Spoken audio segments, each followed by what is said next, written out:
시편은 총 5권으로 구성되어 있습니다. 그래서 우리가 시편을 볼 때 이 5권을 모세 오경과 연관하여 보기도 하는데, 예를 들면 시편 그 1권은 창세기, 2권은 출애굽기, 3권 레위기, 4권은 민수기, 5권은 신명기, 이렇게 해서 연관해서 보기도 합니다. 이제 오늘부터 보면 107편은 5권이 시작됩니다. 그래서 이 107편이 어떤 배경에서 쓰여졌는지 정확히 알 수는 없지만, 또 표제에 보면 누가 썼는지 말해주지 않기 때문에 모르지만, 학자들은 이야기를 이 107편이 이 바벨론 포로기 때, 그리고 포로 귀환 때 쓰여졌을 것으로 이렇게 생각을 합니다. 그래서 이 107편을 크게 세 부분으로 나눕니다. 1절에서 3절까지가 이제 서로 부분이 되고, 4절부터 이제 32절까지는 중간 본론 부분이고, 그리고 이제 33절부터 43절까지는 마지막 부분인데, 특별히 이제 본론 부분이 4절부터 32절까지는 네 부분으로 이렇게 나눕니다. 첫 번째 부분이 보면 이제 다음 주에 보겠지만, 광야 사막길, 이렇게 첫 번째 부분, 그리고 두 번째가 흑암과 사막, 그리고 곤고 쇠사슬의 매임에 대해서, 그리고 세 번째가 죄악의 길, 그리고 네 번째가 바다의 큰 물에 대해서 이렇게 구분을 합니다. 근데 이것을 보면서 역사적인 사건에 대해서 이야기도 할 수 있지만, 또 더 넓게 인생의 어떤 삶의 모습을 비유하고 있다라고 우리가 이야기를 합니다. 그래서 인생이라고 하는 거 한번 생각해 보면, 인생이 언제나 평탄한 것은 아닙니다. 그렇죠? 인생은 언제나 평탄하지 않고 어렵고 고난의 길, 힘듦의 여정이 이렇게 계속 된다는 걸 우리가 다 압니다. 그래서 특별히 인생을 이야기할 때 우리 인생이 광야와 같은 길이다, 광야의 삶이다라고 이야기를 하고, 또 바다에 항해하는 배에 비유하기도 합니다. 그래서 우리가 살아가면서 세상은, 우리가 인생 살아갈 때 개인의 능력, 그리고 경험, 그리고 자신의 지혜와 지식이 있으면 얼마든지 잘 살 수 있다라고 이렇게 가르칩니다. 그러나 우리가 인생을 살아보면 알겠지만 그것이 다가 아니고, 인생은 하나님의 은혜로 살아야 제대로 살 수 있다라는 겁니다. 그래서 오늘 첫 부분인데 1절부터 3절까지 봤는데, 어떤 인생에 대해서 이야기를 하고 있는가, 크게 두 가지로 제가 이야기를 해보도록 하겠습니다. 먼저는 감사하는 인생입니다. 1절을 다시 한번 보시면, 여호와께 감사하라. 그는 선하시며 그 인자하심이 영원함이로다. 우리가 살아가면서 감사하는 인생이 된다는 거 굉장히 중요합니다. 누군가에게 은혜를 얻고 또 호의를 받으면 고맙습니다, 감사합니다, 이게 참 중요하다고 생각을 해요. 감사를 모르는 인생, 감사를 모르는 사람은 그렇게 제대로 산다고 볼 수가 없죠. 그런데 정말 감사해야 할 대상은 사람이 아니라 오늘 성경에 보면 하나님, 여호와께 감사하라 라고 이야기를 하고 있습니다. 왜 하나님께 감사해야 될까요? 우리 성경에서는 그 인자하심과 선하심과 인자하심이 영원하기 때문에 그렇게 감사하라 라고 이야기를 합니다. 시편에서 제가 누누이 우리가 이야기를 했지만, 살펴보았지만, 하나님의 선하심과 하나님의 인자하심 많이 이야기를 했습니다. 선하다는 말, 이것은 히브리어로 토부라는 거라고 말씀을 드렸어요. 즉 토부는 하나님으로부터 나오는 성품입니다. 우리 사람은 죄로 인해서 악해졌기 때문에 어려서부터 이것이 악해져 있어서 사실은 우리에게는 진정한 선함이 나오지 않습니다. 물론 살아가면서 저 사람 참 착해, 착한 일을 많이 해, 선하다라고 말을 해요. 그러나 본래적으로 우리 인간은 죄의 본성이 있기 때문에 하나님 말씀하신 그 선함은 우리에게 나올 수가 없어요. 그래서 하나님만이 선하시기 때문에 그 선하심으로 인해서 우리가 감사해야 된다라는 거죠. 또한 인자하시다라고 하는 것, 이것도 누누이 말씀드렸어요. 인자가 히브리어로 헤세드라고 하는데, 실패가 없는 신실한 사랑, 실패가 없는 신실한 사랑이라는 거예요. 이것 또한 우리도 인생에서 우리 사람은 이 실패가 없는 신실한 사랑을 할 수가 없습니다. 흔히들 아가페 사랑이라고도 말을 하는 것들이 있는데, 그래서 우리 부모님이 자녀를 향한 그 희생적인 사랑, 이것을 이야기를 하지만 이 사랑과 사실 하나님께서 우리에게 베풀어 주신 사랑은 사실 비교할 수가 없는 거죠. 그래서 우리가 살아가면서 감사할 게 무엇이냐 한번 생각해 본다면 참 많아요. 사실은 우리가 이렇게 눈으로 볼 수 있는 거, 귀로 들을 수 있는 거, 말할 수 있는 거, 생각할 수 있는 거, 숨 쉬는 거, 이거 모든 게 감사죠. 사랑하는 가족이 있다는 거, 일할 수 있는 일터가 있다는 거, 신앙생활을 같이 하는 믿음의 공동체가 있다는 거. 정말 돌아보면 감사할 건 투성입니다. 그렇죠? 근데 어떤 사람들은 그런 것들을 감사하지 못하고 불평불만을 합니다. 그래서 어떤 사람은 내가 뭔가 잘 되고 또 성공해야만 감사할 수 있다라고 생각할 수도 있는데요. 그런 것은 정말 가장 단순한 일차적인 그런 감사이고, 정말 우리가 감사해야 될 것은 그냥 하나님 한 분, 이분만 생각하면 그냥 감사할 수 있다라는 거죠. 그래서 우리의 인생이 하나님을 향한 그런 감사가 끊임없이 있었으면 좋겠습니다. 왜냐하면 오늘 성경에 보면 선하심과 인자하심이 영원하기 때문에 우리의 감사는 이 세상에서만 뿐만 아니라 우리가 나중에 갈 본향 그 하늘나라에 가서도 하나님께 감사의 영광을 돌리는 그런 것이 된다라는 거죠. 그래서 이 땅에 살아가면서 감사를 잊지 않고 우리가 늘 하나님께 영광을 돌려야 된다라는 거죠. 두 번째 이제 보면 어떤 인생이냐면 속량받은 인생, 쉽게 말하면 구원받은 인생을 이야기하고 있습니다. 그것이 2절, 3절인데요. 같이 2절, 3절 같이 한번 다시 읽어보겠습니다. 여호와의 속량을 받은 자들은 이같이 말할지어다. 여호와께서 대적의 손에서 그들을 속량하사 동서남북 각 지방으로부터 모으셨도다. 속량이라는 말, 우리 일상생활에서 잘 쓰지는 않지만 이 성경에서는 이 속량이라는 말을 종종 씁니다. 이 속량은 히브리어로 가알이라고 부릅니다. 이것은 어떤 의미냐면 고대 이스라엘 사회에서 친족의 의무를 다하다. 친족이 갚아주고 대사준다라는 의미입니다. 그래서 이거에서 고엘이라고 하는 단어를 우리가 또 찾아볼 수 있는데 이것을 가장 잘 보여주는 성경이 룻기입니다.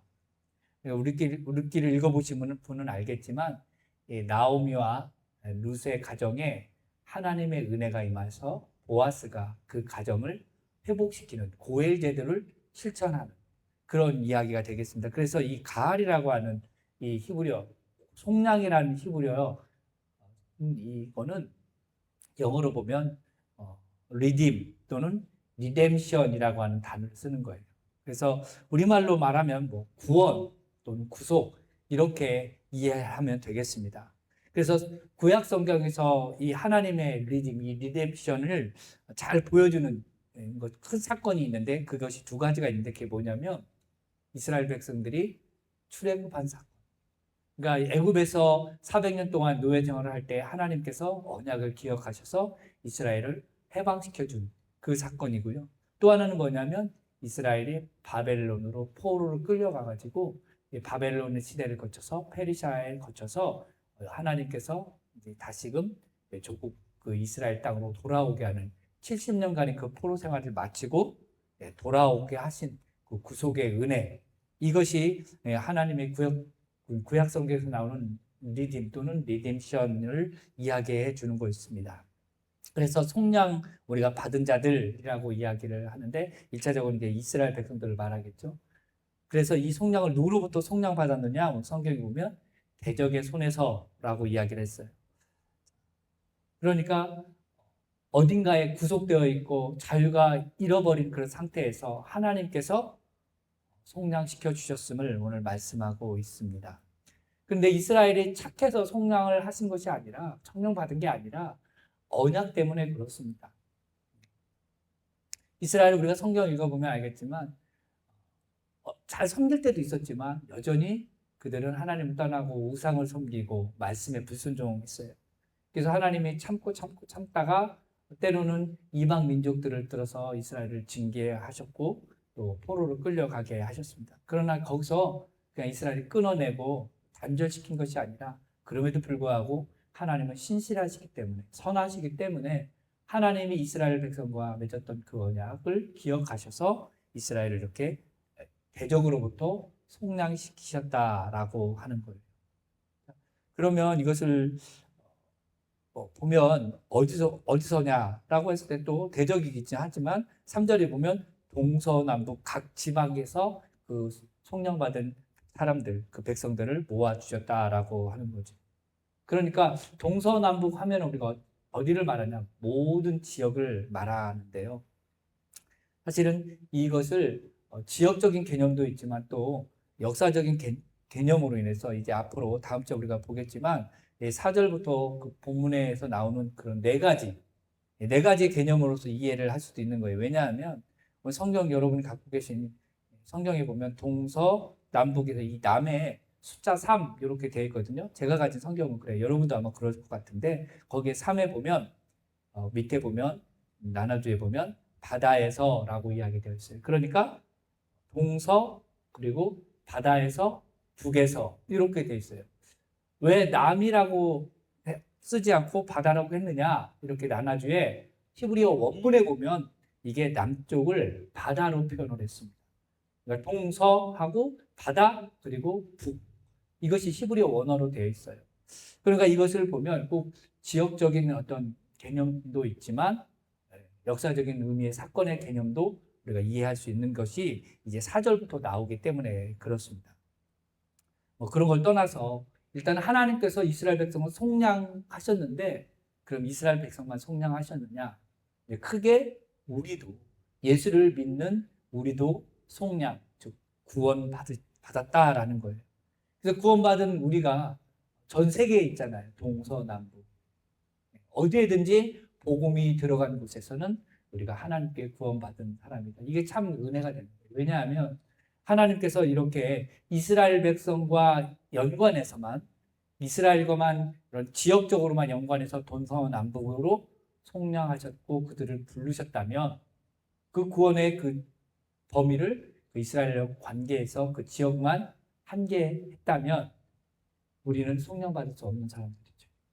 그런데 하나님께서 그 구원을 그 지역에 관계없이 동서남북 온 세상에 그 속량의 개념을 펼치셨다라는 거예요. 이것이 복음이고 이것이 은혜라는 거예요. 그래서 우리가 이스라엘 백성들은 대적으로부터 구원을 받았다고 한다면, 즉 애굽으로부터 또 바벨론이나 페르시아로부터 이렇게 구원을 받았다 한다면, 그럼 우리는 어디에서 구원을 받았습니까? 죄로부터 구원을 받은 거예요. 죄로부터. 즉 죄로 인해서 하나님의 심판으로부터 구원받은 거죠. 몇 번 말씀드렸는데 우리가 잘못 알고 있는 것이 마귀로부터 구원받았다 이렇게 생각하시면 안 되는 거예요. 마귀는 우리를 넘어뜨리고 하나님의 자녀가 되지 못하도록 그렇게 우리를 막는 것이고 우리는 엄밀하게 따지면 죄로 인해서 그래서 죽을 수밖에 없고 하나님의 공의로 심판받을 수밖에 없는 그런 그 심판으로부터 우리가 구속받은 거예요. 그것에 대해서 그냥 받은 것이 아니라 대가를 또 지불을 해야 된다라는 거였어요. 그 속량의 대가가 무엇이었느냐? 피의 값이었고 생명이었어요. 바로 예수 그리스도였다라는 거죠. 예수님께서 피를 흘리셨기 때문에 우리가 속량받고 구원받은 거예요. 그러니까 예수님께서 우리의 리디머, 구원자가 되신 것입니다. 자, 이제 말씀을 정리해 보면 우리의 인생이 살아가면서 감사할 것이 많지만 정말 근본적인 감사는 하나님에게 감사해야 되고 그 이유가 하나님이 선하시고 인자하시기 때문에 그래서 그 선하심과 인자하심이 어떤 제한적인 것이 아니라 영원하기 때문에 우리가 감사해야 된다라는 거예요. 그리고 그 영원하신 그 하나님께 감사하면서 우리가 또 하나 잊지 말아야 될 게 뭐냐? 속량받았다라는 것, 즉 구원받았다라고 하는 것에 대해서 우리가 감사해야 돼요. 원래는 우리는 죽을 수밖에 없고 심판받을 수밖에 없고 지옥에 갈 수밖에 없는 인생이지만 하나님께서 사랑하셔서 요한복음 3장 16절처럼 하나님 세상을 이처럼 사랑하사 독생자를 주셨으니 이는 저를 믿는 자마다 영생을 얻게 하려 하십니다 라고 말씀하셨던 그 이처럼 사랑하심에 대해서 그것을 이루시기 위해서 우리에게 구원을 허락하셨다는 것. 이것이 은혜이고 이것을 기억할 때 우리가 감사한다라는 것. 이 감사할 것이 무엇이냐면 또 동서남북으로 그 구원이 확산되었기 때문에 전 세계적으로 하나님의 구원이 손길이 은혜가 펼쳐졌기 때문에 우리가 감사할 수 있다라는 거예요. 그래서 이것을 무엇을 이야기했느냐? 오늘 성령의 마지막을 보면 한마디 더 하면 성령 받은 자들은 이같이 말할지어다라고 있어요. 그러니까 우리가 무엇을 말해야 되느냐? 하나님의 은혜, 구원에 대해서, 하나님의 선하심과 인자하심에 대해서 말해야 된다라는 거예요. 즉 선포해야 되고 전해야 된다라는 거. 그것이 우리의 성령 받은 사람들의 그 사명이라는 거예요. 이것을 잊지 말고 오늘 하루도 우리가 감사하면서 성령에 대한 그 구원에 대한 은혜를 기억하면서 하나님을 찬양하는 우리의 삶이 되기를 주님의 이름으로 축복합니다. 기도하겠습니다.